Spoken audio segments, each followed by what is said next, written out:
கிறிஸ்துவுக்குள் பிரியமானவர்களே, நாம் வாழும் வாழ்க்கை ஒரு வாழ்க்கை. இந்த வாழ்க்கையில் சமாதானமும் நிம்மதியோடும் வாழ வேண்டும் என்று நாம் விரும்பும் போது நமக்கு விரோதமாக ஒரு சிலர் பொல்லாங்கு செய்யும்படி உங்களுக்கு விரோதமாக காணப்படுகிறதை நினைத்து நீங்கள் வேதனையோடும் கலக்கத்தோடும் இருக்கிறீர்களா? இதோ கர்த்தருடைய வேத வசனம் என்ன சொல்கிறது என்பதை கேட்டு அதன்படி நீங்கள் நடந்தால் இயேசு கிறிஸ்து உங்களை எல்லா இக்கட்டுக்கும் நீங்களாக்கி விடுவிப்பார். ஆம் பிரியமானவர்களே, இதோ உங்களுக்கான வேத வசனம் சங்கீதம் 91வது அதிகாரம் 7-16 வரை. Psalm 91, 7-16. உன் பக்கத்தில் 1000 பேரும் உன் வலதுபுறத்தில் 10,000 பேர் விழுந்தாலும் அது உன்னை அணுகாது.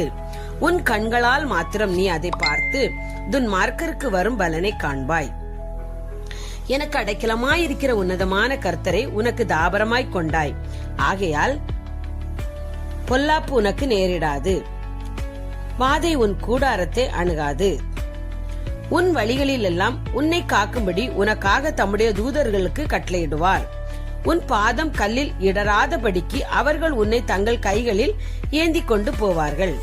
சிங்கத்தின் மேலும் விரியன் பாம்பின் மேலும் நீ நடந்து பால சிங்கத்தையும் வலு சர்ப்பத்தையும் மிதித்து போடுவாய். அவன் என்னிடத்தில் வாஞ்சியாய் இருக்கிறபடியால் அவனை விடுவிப்பேன். என் நாமத்தை அவன் அறிந்திருக்கிறபடியால் அவனை உயர்ந்த அடைக்கலத்தில் வைப்பேன். அவன் என்னை நோக்கி கூப்பிடுவான், நான் அவனுக்கு மறு உத்தரவு அருளி செய்வேன். ஆபத்தில் நான் அவனோடு இருந்து அவனை தப்புவித்து அவனை கனப்படுத்துவேன். நீடித்த நாட்களால் அவனை திருப்தியாக்கி என் ரட்சிப்பை அவனுக்கு காண்பிப்பேன்.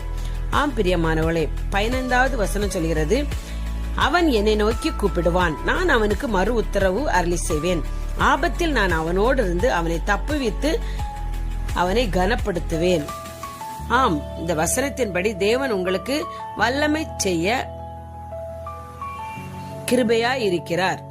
நீங்கள் தினமும் கர்த்தரை தேடும் போது எல்லாவித பொல்லாப்புக்கும் உங்களுக்கு விரோதமாய் செயல்படும் மனிதர்களிடமிருந்து உங்களுக்கு பெரிய ஆசீர்வாதத்தை தேவன் கட்டளையிடுவார்.